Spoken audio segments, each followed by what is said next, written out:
Welcome, Hello. welcome. Yeah, thanks for joining us. If you've been to one of our events before, welcome back. Thank you for coming back. If this is your first time, thank you for joining us. Today we are gonna talk about anxiety and how in our daily routine it's easy for us to just um, pick up habits that create anxiety, and how we can also uh, try to remedy that. So that's what we're going to talk about today. Okay, there you go. Let's go to the next slide, and then I'll go ahead and introduce myself. My name is Nagnouma Sako. I am a clinical intern at allowhealth, and this is not a new career anymore. I don't want to say new career, but kind of a new path from my old career, which was which am I saying in the past? Accounting and finance. That I practiced for over 10 years. And I came to this field because of my love of people and just seeing people evolve uh, and feel good in their environment.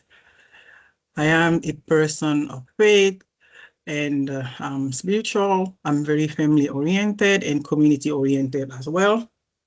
I am polyglot. I speak several languages, including French, Maninka, Susu, Jula, and some Fulani. For self-care, I walk a lot. I eat healthy. When I say eat healthy, I try to buy fresh produce and I avoid processed food as much as possible. I practice mindfulness on a daily basis, if that is doing meditation, praying, doing things that center me, that procure well-being to my soul. And I mindfulness with people as well, being trying to be mindful with my interaction with people. Mindfulness is not just practicing like taking care of yourself, but it's also extending that to other people around you. And my hobbies are reading.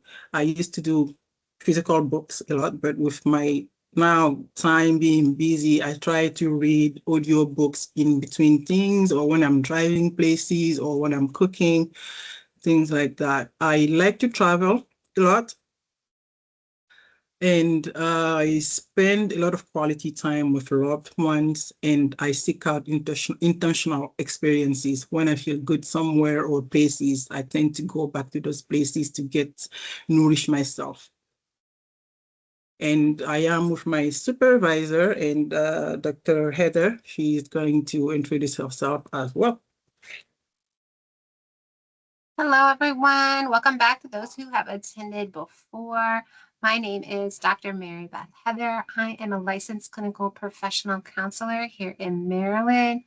I'm a board approved supervisor. I'm a nationally certified counselor, and I'm also certified in what's called DBT. So that is the last few letters we see here on the end of my name.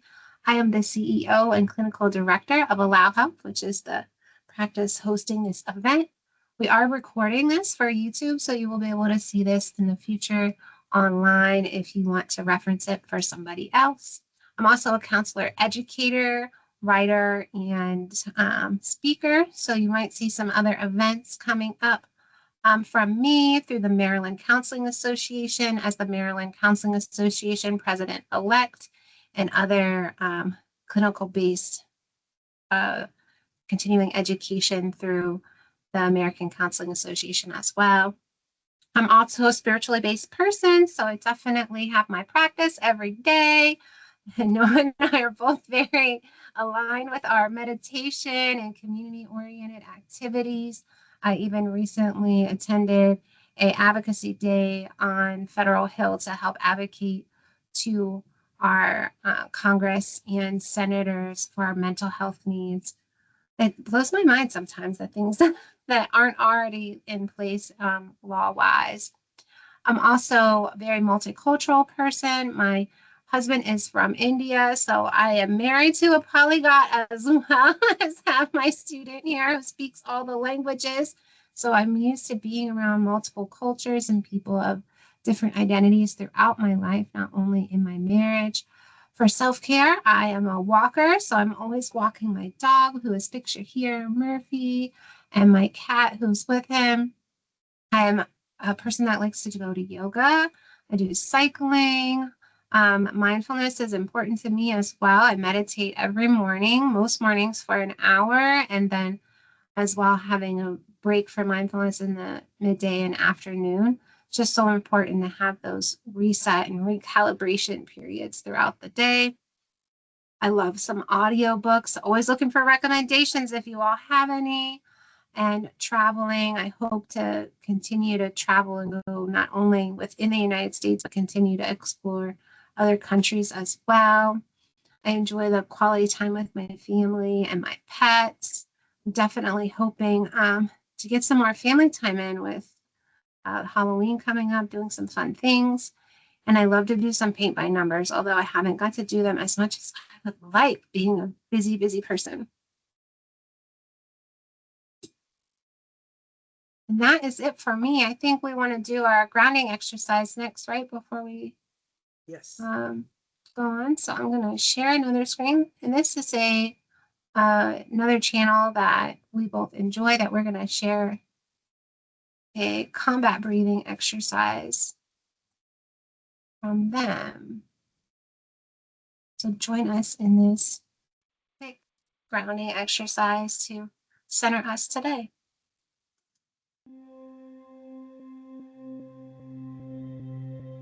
Breathe in, 2, 3, 4. Hold, 2, 3, 4. Breathe out, 2, 3, 4. Breathe in, 2, 3, 4. Hold, 2, 3, 4. Breathe out, 2, 3, 4. Breathe in, 2, 3, 4. Hold, 2, 3, 4. Breathe out, 2, 3, 4. Breathe in, 2, 3, 4. Hold, 2, 3, 4. Breathe out, 2, 3, 4. Breathe in, 2, 3, 4. Hold, 2, 3, 4. Breathe out, 2, 3, 4. Breathe in, 2, 3, 4. Hold, 2, 3, 4. Breathe out, 2, 3, 4.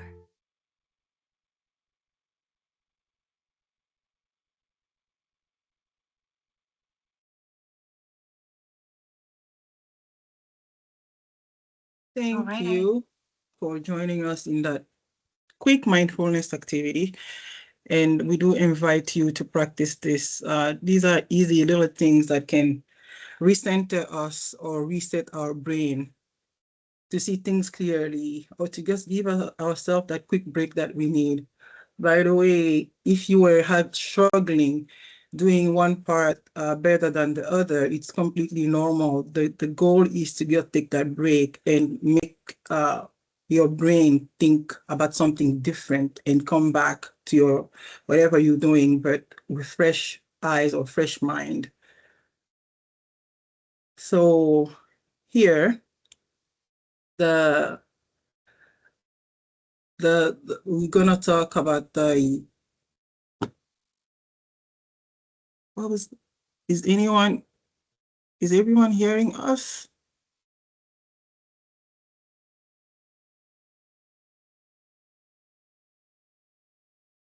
Okay, super. Let's do this. So let's talk about anxiety. Anxiety can show up differently for different people. It doesn't always, it's not a specific set of symptom, but usually the general definition is that it's a natural response to threat or stress.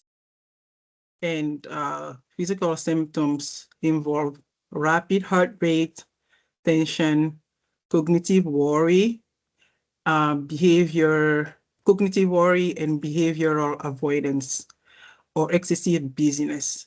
When you are anxious, these things tend to happen. You worry, you will shake or your heart is beating. You get so tense, which is clearly not good for our bodies. So in small doses, anxiety is okay. Most of us do have a little anxiety doing things, and little anxiety is okay. But when it becomes too much to the point that it impacts daily functioning, that becomes a problem. That becomes a problem that needs to be addressed. So let's go to the next slide. Or Dr. Heather, if you want to add something here. I think what comes to me with this slide is just always thinking about the other words that go with anxiety that you might use. You might use worry. You might use stressed out. I've heard people say, I had a mental breakdown, right? A lot of those are common other ways to think about the natural anxiety experience. And sometimes it's helpful, right? It can motivate us to do things outside of our comfort zone for fun or get a project done. But it can get to that, as we're saying, that chronic piece where impairment on function makes it difficult. Exactly. And this can be, causes of anxiety can be, there are a lot of genetic predispositions with family history. Someone in the family has had anxiety, and it could probably pass down to future generations unless measures are taken. But that's up to another discussion. That's a topic for another discussion, because we can go on that and drill down and down and down. So what can another cause is to experience traumatic or stressful life events that can cause stress and a lot of anxiety symptoms each time we think about those events, or we are in similar events as those events, or having just flashbacks. Cognitive patterns also can cause anxiety, catastrophizing things, just thinking the worst of everything, that things are anticipating worst case scenarios can make us anxious, because the brain just doesn't know the difference of what's happening now or what you're thinking about. It's just things that when you think about things, the brain thinks it's happening now. So we get anxious right away. So it's very important to be cautious of what we think of, and to also tell our brain, hey, this is just a thought, this is just an hypothesis, and I'm not going to go there. It's okay to talk to the brain, actually, that's not crazy.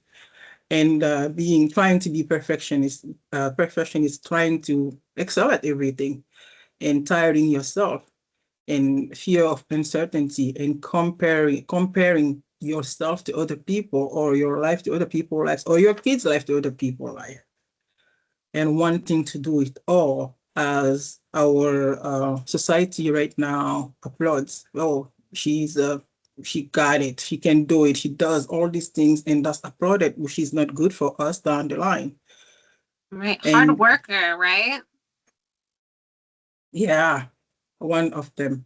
Or a hard worker, or such a good daughter, or such a good wife, and you absorbing all those things, and then you just go and do it, and then but while you're doing it, you're suffering, you're stressed out. You really don't have to do it all. You can prioritize things, and or let go of some things that are not that important, and then come back to them when you are well, but you don't have to perform all the time. That's stressful.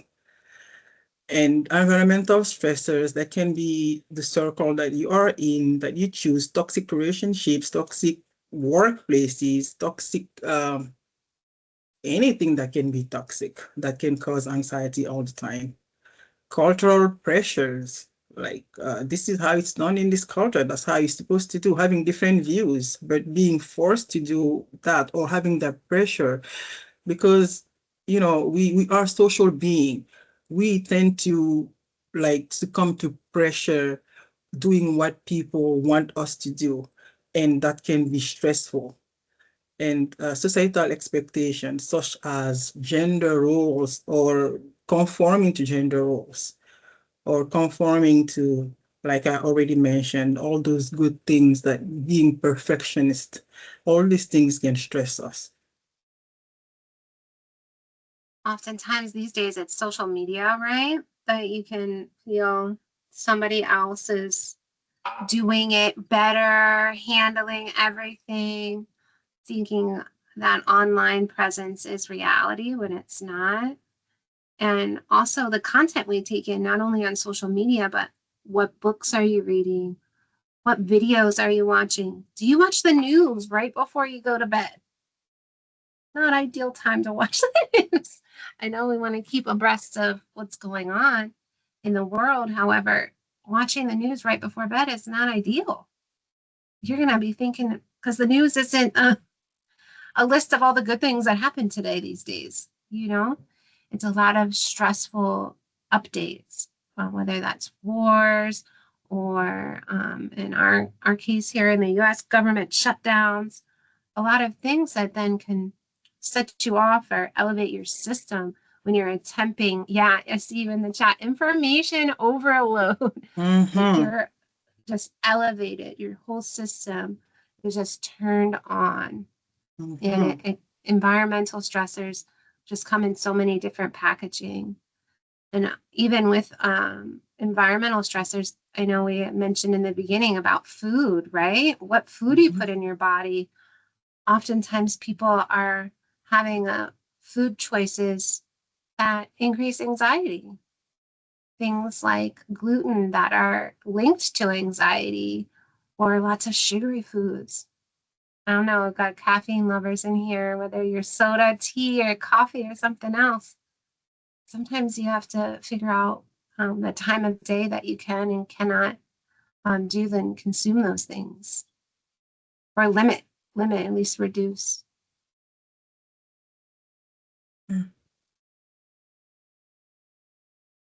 Yes. So cultural differences from before and now. How I remember when I grew up, at least, we spent a lot of time outside with people, connecting, doing things together, living as a community, like playing outdoors at a slower pace. Nobody was rushing to go anywhere. You can take your time to do things. And we had so much face-to-face interactions. And that I can tell, like, anxiety did exist, but the way it is right now, it's way higher than it was at that time because people had each other, more interactions. And as Dr. Heather was saying, the internet era is just a constant stimulation. And the news was such a good example because the news is made to get emotions out of us, to keep us coming. Like it's some type of addiction. Because when you get that adrenaline rush, when you're watching something, it's like, oh my gosh, it's getting you tense and oh, what's going on again? Let me check. It gets you that. So if the news, if you are one of those people, when you watch the news, it just gets you all over the place. You can intentionally set a time where you look at headlines. You don't sit down to like absorb all these things they're trying to get out of it. There are ratings on this news, like how many people are watching it, how many people are talking about it. That's how they make the many viewers. That's how they become how do I call that famous. So it's it's important to be aware of what you consume, not just food, but news also. So it's very important to be aware of that. And the stimulation with our phones, especially with kids, constantly on the phone, maybe 23 hours over 24 a day, constantly on the phone, even in class, is getting in trouble. It's not good for the brain. The brain is constantly now, it takes your creativity away. You cannot think about things fully. You focus on what's here, external things, and comparing yourself to people who are putting lies on social media, who are making everything look so beautiful and perfect, and then just for show. So you have to really be careful what you believe, that what you see out there. It's not reality. Your reality is to do your own homework and decide how much time you're going to spend on these things and being intentional about it, because it's easy. You have the phone, you keep going, one video after the other. It just keeps showing you. They don't let you off the hook. You don't choose. So choose what you watch and what time you do it. And if you have kids, set up limits on their phones. They're not gonna like you, but they will like you. Even yourself set up those limits, right? Yes, yes. Set up several, exactly. Set up limits for yourself. I feel like I was talking to adults all this time. I'm telling them like this applies to your kids too. So set limits on their phone, on apps that they can access, because now we have like the last thing was Instagram showing minor photos that were supposed to be private on adult sites. People didn't know how it happened. And I think something they said that even when you private, if like they can, these reels can show up anywhere, anytime. So be very careful what you're doing on social media, and what you're doing on how much time you're spending on it, because it's not healthy for your brain. The brain needs a lot of rest. So there is this book, the Great Rewiring, and technology has created the Great Rewiring, which is completely the anxious generation. Technology has made people more anxious than they need to be, but that's what they do. It's up to you to create those barriers to preserve your mental health and your physical health, because it all overlaps. Anxiety can cause so many disorders, high blood pressure, even diabetes, stress, because it's stress. It's creating all this chaos in your body, in your system, and your brain, and then you're feeling off. And once it's done all the time, it becomes a big deal in your everyday life. Dr. Heather, you want to add something before we move on? Yeah, before we move on, you're just reminding me of like climbing trees and being outside when I was a kid. And I know even in the same neighborhood that my parents live in, still from when I was a kid, nobody's outside. You know, even in the neighborhood I live in, the kids aren't outside.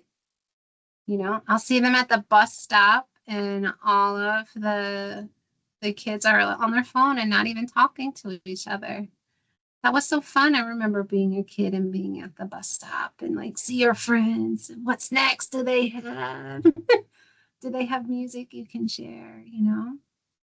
So we have to take that time and figure out how things we may have used to do before may be better for us now, and model that. Limit those phones, right? I know I have this app, the setting on my phone to limit social media to an hour a day. Mhm. And I don't usually hit it. So I'm doing pretty good.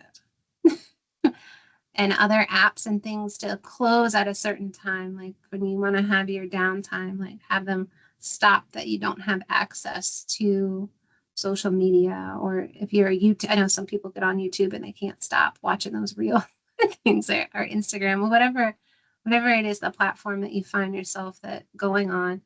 Limit it, because the blue light is going to impact you. It's going to rewire and hardwire your brain to keep going down that anxiety neural pathway instead of that slow, chill, I'll do that later, and purposeful pathway.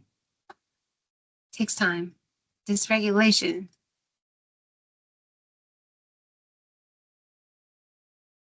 So one of the most common type of anxiety is social anxiety. Social anxiety involves an intense fear of being judged, embarrassed, or rejected in social settings. As its name says, you just afraid of anything that involves another person. And since when did that happen?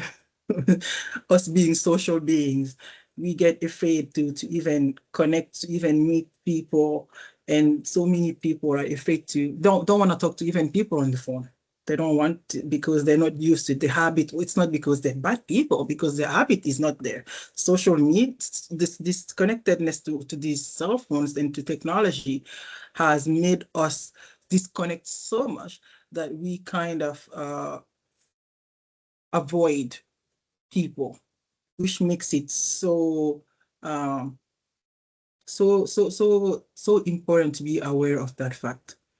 Common symptoms include isolation, not going anywhere, only being on your phone all day or in front of the screen all day. Um, Excessive self-consciousness, always thinking that people are criticizing you or thinking people think the worst of you because you're just not used to it. I know COVID made it worse for a lot of people being socially um, the pandemic. How do we quarantine, right? Okay, my polyglot vibe is coming today. I'm having a hard time finding my words today. Like it's all coming like French and English. I'm like, what? Okay, but anyway, you guys get what I'm saying.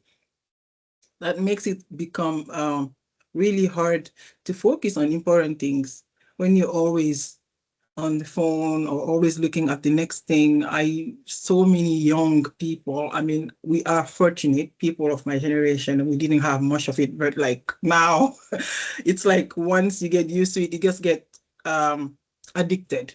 It's very easy to get addicted because like I said, the same way as when you watch movies, I mean the news, you get that rush when you're rushing these things. And then you mean to do it for 5 minutes. The next thing you know, you've been on it for 2 hours looking at these things and then losing sleep.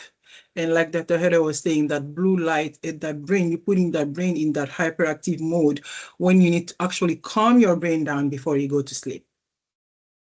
And it's just too much with the comparison and thinking that you're missing out. All these things are making the anxiety worse and worse, but people are not realizing that. So it's important to really take time and see what it's doing to your health overall. The treatment is like for social anxiety treatment is to start talking to people, to start going into places where you can meet people in person. You can go to libraries, you can go to bookstores, or just take a walk outside. If it's too difficult, you can start online meeting groups and ease yourself into it. But we have to talk to people. We are wired that way. And then if we don't, loneliness itself, I think we had a webinar about it takes a village. Loneliness can cause so many disorders, physical as well as mental. So it's important to break that cycle. Ground exposure therapy is one of therapy techniques that are recommended for social anxiety. So little by little, and then you expose yourself to bigger crowds as you go, and restructuring your mind to the benefits of being with people, and practicing mindfulness, being present. Instead of overloading your brain, taking breaks, resting, and staying away from this so that you can come back to yourself. And also being really patient with yourself by practicing self-compassion. When you go out and then you feel anxious, calm yourself, remind yourself it's okay, but because it's new and then it's going to be fine. As you expose yourself, the more you expose yourself, the more the anxiety is going to feel better. and building safe spaces. And I already mentioned all these. Dr. Heather, if you want to add something here. Yeah, I think what's coming up for me is you might see this in more severe terms when you think about agoraphobia, might be something you've heard of, where that's where somebody does not even want to leave the house at all. They're like, I like peek out the door, peek outside. Oh my gosh, she's outside. I'm scared. If you're thinking about exposure and gradual exposure therapy, it could simply be going outside and being on the stairs, going to the end of a driveway, end of a street. It could be sitting in the car or sitting near the public transportation and practicing getting closer to going outside, to getting those social interactions. Often I've had students have to practice going to the school and being in the parking lot at the school, or going to, we'll say, a store and being in the parking lot at the store before they're feeling ready to go inside, or even social anxiety. Oh, I'm too anxious to go to church or go to worship in real life. Go to the worship place, stay outside of it, not go inside the building, and work yourself up to going inside. Go inside when it's off hours, right? Or when it's not a busy time.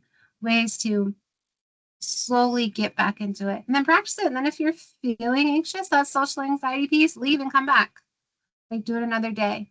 And that has to be like 1 to 5 minutes to start, right?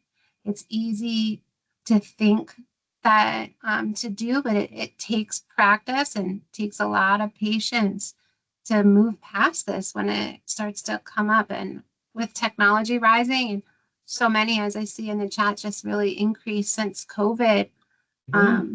So many people are isolating and just not used to talking to people. We're losing that skill.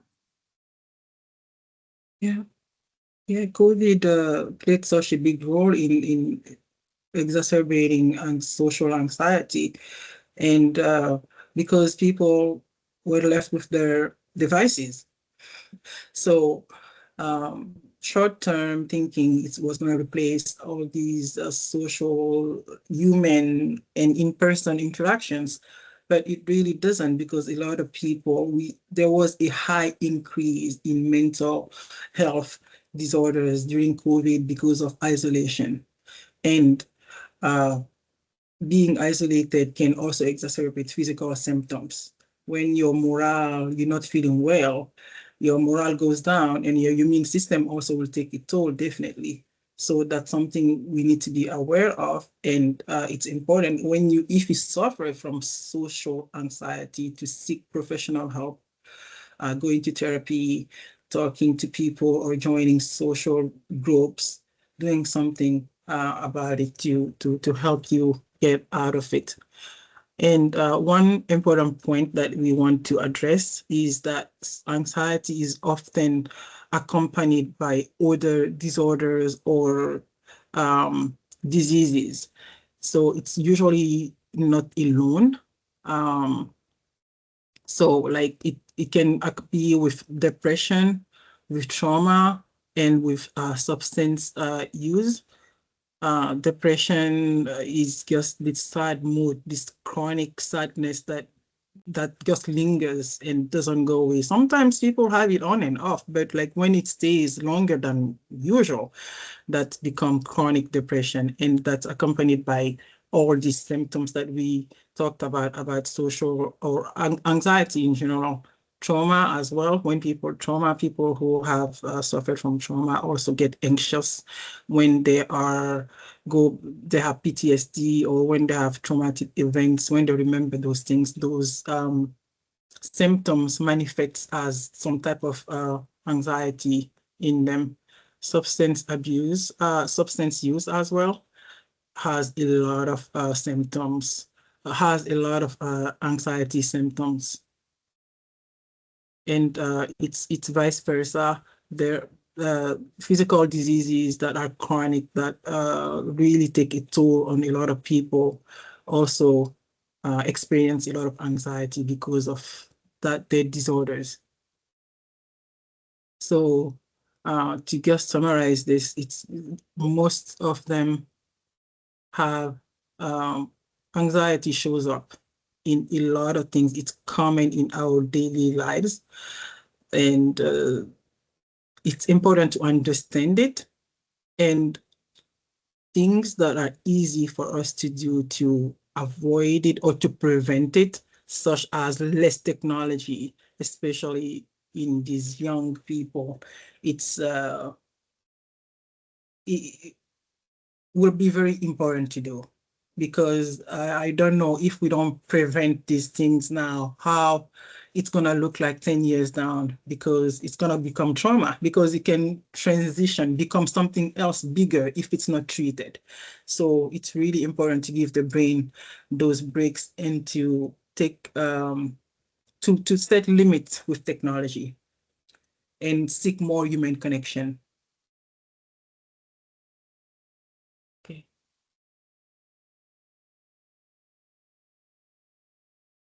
Yeah, the pressure to do it all doesn't help with anxiety, because we're not wired to just keep doing and doing like machines. Well, we are human beings who need to take frequent breaks and rest. But today's culture is just productivity. The more you do, the more you uploaded. If you need to rest and things, you stigmatize as lazy or not hard worker, and nobody can put the 100% every day. Sometimes you need a break, or you need to do nothing. And we have to also remember that constant urgency, the brain interprets that as danger, like being hyper aroused all the time. Can you imagine what that can do to your internal system all over the place all the time? So that's a chronic type of activation. You are uneasy all the time, and these things lead so many people to use substances to calm themselves down instead of taking a break, instead of connecting with people, real people, and putting down all these stimulants from the technology. So it's important to know that the stress response is the same as trauma response, because your body goes crazy the same way. Fight, flight, freeze, or fawn. Fight is being defensive. Anything that comes your way, you're ready to fight. That's being like, Yeah, oh, both physically, thanks. verbally, or even fighting with writing, right? I see the keyboard warriors out there these days too. Yeah. And flight is not facing anything. You just anything, an important, serious conversation comes up, you out. And freeze is just your brain doesn't function. Your nervous system shuts down. You cannot process anything. You cannot say anything. Whatever is happening, you just freeze, and then you sit there. You don't do anything until that whatever is going on passes. Fun is trying to be the people pleaser, the loving person, the loving, oh yes, anything you want, because you're so stressed, you don't even know how to respond to the stress. And then your responses to things that you should be talking or giving your opinion becomes fawning, just pleasing and being the good girl or the good boy. So it takes away really your creativity or your autonomy to make your decisions, to be authentic, to be present, because your brain is not there. It's all surface. You are absorbed by technology and by other things that don't matter. So you're not processing really at your best. It really drains a lot of focus off of you, and then it takes a toll on your sleep and emotional, all these things that I was explaining. It's emotional regulation. Your emotional, it's now emotional dysregulation. You're dysregulated all the time because you're not thinking in your right mind. Your brain is constantly overstimulated. So, and this guilt and self-criticism that we already talked about, and all that is creating more anxiety because of the weight we're giving to all this post on social media, comparing ourselves. And it's no brainer to cope. We need to withdraw. We need to really like try to, but okay, this is actually not the remedies. This is to cope with all that. Instead of connecting more, we just withdraw from social interactions. We stay on ourselves by ourselves. We don't interact with people because now we're thinking in our mind, people are the problem. And we overwork. We give ourselves to our work, like just work, work, work, just not to deal with anything that's coming up in the mind anymore. And rely on short-term relief, like scrolling all the time, on overeating, because in substance use that I already mentioned, when we don't feel good, the body just sends us signals to feel good. Whatever you have at your hand to feel good, you'll just use it. If it's sugar, if it's more scrolling, if it's more whatever, overeating the wrong things. So it's those are short terms uh, reliefs that cause long-term problems. So it's really good to sit down. It's not easy because the brain gets used to what it gets used to. You just go after it. But it's important to sit down when you know such this information. You need to sit down and really make sure that you're taking care of yourself and your mental. And at the bottom here, it's already the therapeutic focus is slow down, slow down, slow down. No race. It's no race. And prioritizing rest. The body needs rest. It's when your body is resting, it's healing at the same time. Setting boundaries, not accepting to be overworked by things or work or toxic friendships or toxic relationships, and redefining work beyond productivity, because I know some places they want you to be on your phone all the time, 24/7, to be available. That can be a lot. So if it's self-imposed or your job requires it, being able to set boundaries is really important to maintain your mental health. Okay. So how to unmake the anxiety? There are many treatments that are available. The first thing is to decide that you want to change that lifestyle because it's not good for you, or those habits because they are not healthy for you. Cognitive behavioral therapy is very good. This is to help people restructure the way they think and change their habits. Um, there are many techniques such as distress tolerance or mindfulness or just being easy. What are you racing? Having a small, like not having 10 to-do lists every day. Those are things that you need to have for yourself. One, if you have 10 to-do lists for this week, try to delete 5, and then you can work with 5. Every day you have one. And then the other 2 days you don't have anything. You just try to not rush into things all the time. Plan ahead if you can. If you can, things come up, you can say no, or you can just we're not supposed to be doing all the time. It doesn't, if that's happening with you, you need to be doing all the time. Sit down with yourself and try to figure out what you're trying, what thoughts or what's going on with you, or try to talk to a therapist. That can help you. So mindfulness and acceptance approaches being present in the moment and being aware of what's really going on. Because if you're constantly doing, you don't know what's going on with you really. You're just doing. There are medications that are used to treat anxiety, especially at the beginning of treatment. Those can help until you are able to use techniques to cope. These are techniques that you have to incorporate into your daily life. You don't stop doing them when you feel better.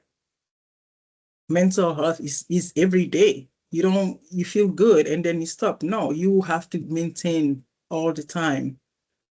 Rest and stop scrolling or stop feeding yourself with things that make you so super aroused or that put you in the dysregulation mode. Sleep a lot, take naps. Take naps, 10 minutes, 15 minutes, whenever you can. Exercise. I'm not telling you to go climb mountain Kilimanjaro. I'm just telling you to walk 15 minutes every day if you can, or 3 times a week. It's okay. Even 15 minutes, 10 minutes, do it. You need to do something that's gonna help you reset. Nutrition, we already mentioned that. Really seek out food that make you feel good and eliminate the ones that make you feel really bad, like such as processed food or high sugar food. Digital balance, I cannot say it enough because my God, that's it's a lot with kids. If you leave them with devices, they'll be on them 24 hours, even in class, or they'll even skip class to just see the latest video out there. So we need to really limit and set things for that. And culturally sensitive therapy exists when you find a good provider who gets you, who can understand where you're coming from to help you with a treatment that works for your specific case. Will be the best scenario, case scenario. Someone who will understand you and help you from where you're coming from, instead of imposing new things, because change is difficult, and treatment needs to be tailored to your current life and what can work in your current life.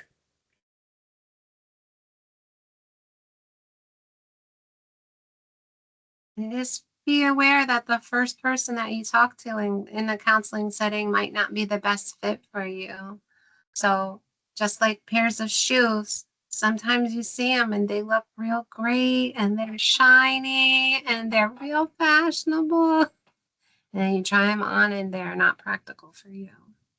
So just be aware that you might have to do a few different modalities or experiment with different types of counselors, different types of providers, whether that's medication, a counselor like us, a social worker, or family counselor, family therapist, nurse practitioner, psychiatrist.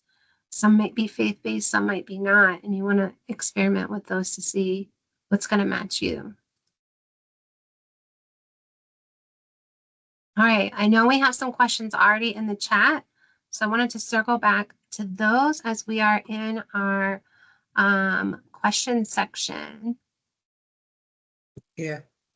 So we had a comment. So we're currently experiencing loneliness epidemic with greater inability to disconnect, such as social media, TV, etc. Yeah, it's like right at our fingertips.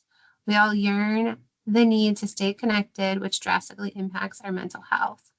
What psychological safety measures do you recommend to emotionally regulate? So does that mean, do you mean like for us, when I think of a measure, that's like an outcome measure that we're using, but you might be more talking about like something to apply, if you want to clarify it in the chat for us. Yeah, I think something to apply. Yeah, something more to apply. I think what I think is even just doing those little check-ins with yourself. Like, can you rate something? How are you feeling? Even if you use good, fair, or poor, right? Make it easy. Make a 3-point scale. 1 to 3. Okay, I'm good. Or I'm like at the bottom of the scale.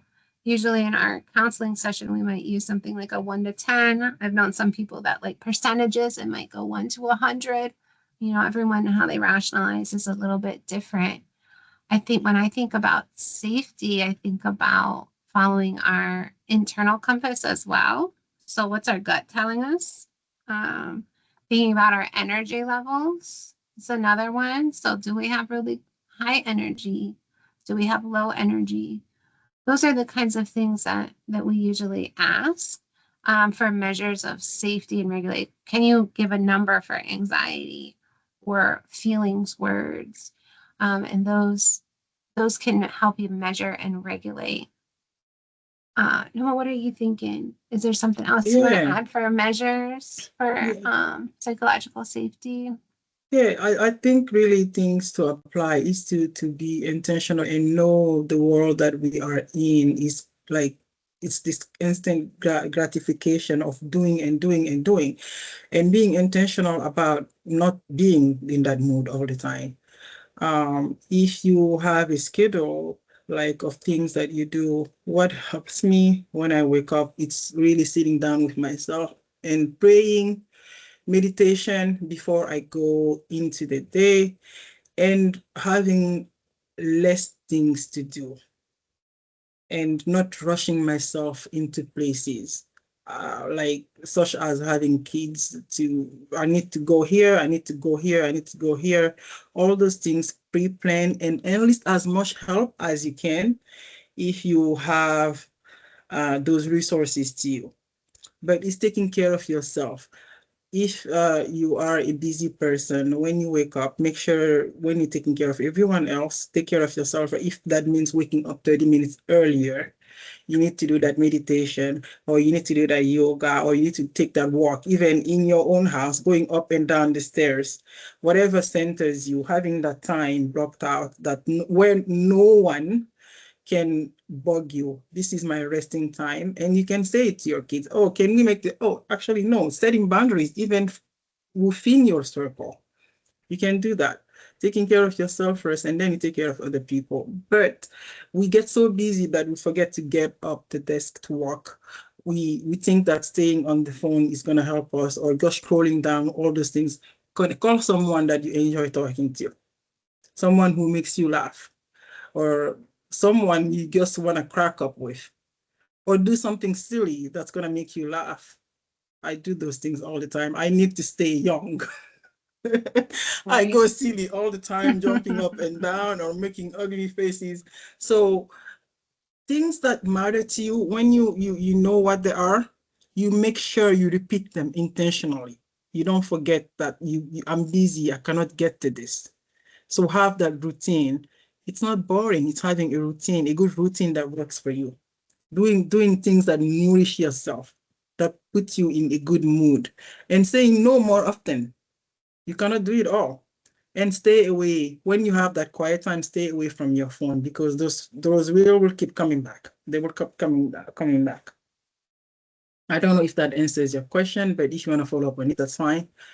Yeah. But I hope that helped. And I say our other comment, just following up with that, like finding time to intentionally connect to be helpful, having people to talk to, talking about digital boundaries is a good tool. Mindfulness, they're thinking the gym, spa, movies, anything that relaxes you. Yeah, thank you for sharing your experience as well. And what you want to think about, what we're saying is like, what are those things that you used to do that maybe you don't do anymore? So sometimes that's going all the way back to childhood. Maybe between the ages of 6 and 10, you were laughing and having a great time.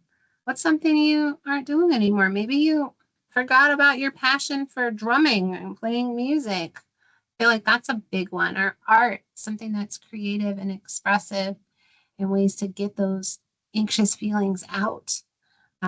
Notice those things that you've let go, and bring those things that fill your cup up, fill your soul, heart, as well as your emotional balance back up. And the balance that you're thinking for anxiety um, will occur. It'll just slowly start to trickle in. And just know that as slowly as it's happened and creeped up, that now you're like, I'm anxious and overwhelmed, right? Sometimes it's just as slowly to start to have it melt away, to start to get those intentional practices and know that it's just that river, the ocean that's going, you're going to have some waves and they're coming back. Sometimes you'll be like, have all the practices right in order, and then a life event out of nowhere comes up. You just have to keep on being intentional and know that community is around you, and to seek out those resources. Again, whether that is a counselor, a friend, a family member, a trusted clergy person, anybody. I'm going to figure out how to have that sense of community. So anxiety is not taking the wheel. Do we have any other questions as we're in our final moments or feedback? I see many of you liking and hearting things in our chat box, but if you have something else you want to ask, this is the time. While you guys think about if you have any questions, one thing that I want to piggyback off, like longing, social connection. If you have small kids, you probably are not longing that because they're feeling. But if your kids are older and you find yourself having more time and you want to connect more with people, you can join social groups like people who walk together or people who get together to just do some crocheting, some people who just get to just talk about nothing, or book clubs, or you can create your own club. Actually, you can invite people to connect with you socially. If it's online once a week, hey, let's talk, let's chat, let's share what's going on. All those things are good if you're busy to get out of. How about see a therapist if you're struggling with regulating? Totally. That would be awesome. That the therapist will help you figure it out and help you see what's going on. That's a total yes. You can see a therapist if you're feeling dysregulated, because ignoring it is just gonna exacerbate the feelings and become something else. So you need to see a therapist if you're dysregulated all the time, because so that it doesn't end up becoming something else.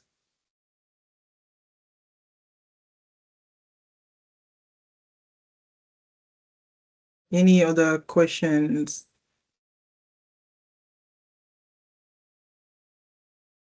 And seeing the provider that might specialize, they might say they specialize in anxiety, they might not, right?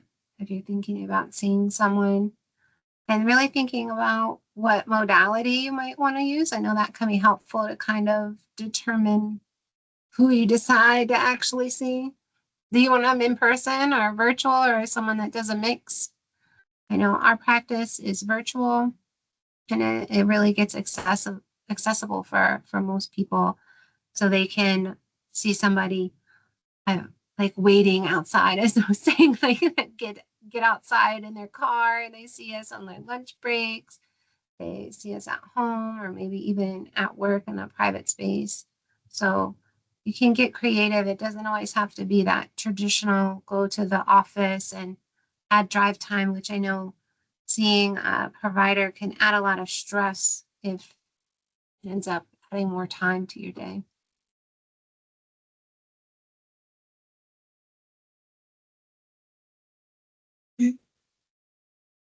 Well, thank you so much for joining us tonight. We hope that you got something out of this, and we really enjoyed sharing this info with you and interacting with you.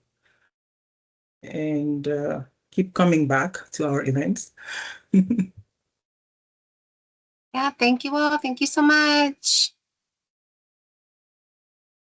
Oh, somebody's typing, and Yeah. somebody's typing. Wait to see. Thank you.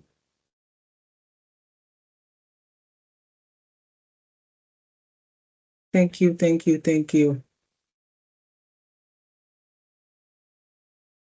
Thank you. I'll take Thank flowers, you. okay? You can send flowers my way. Thank you.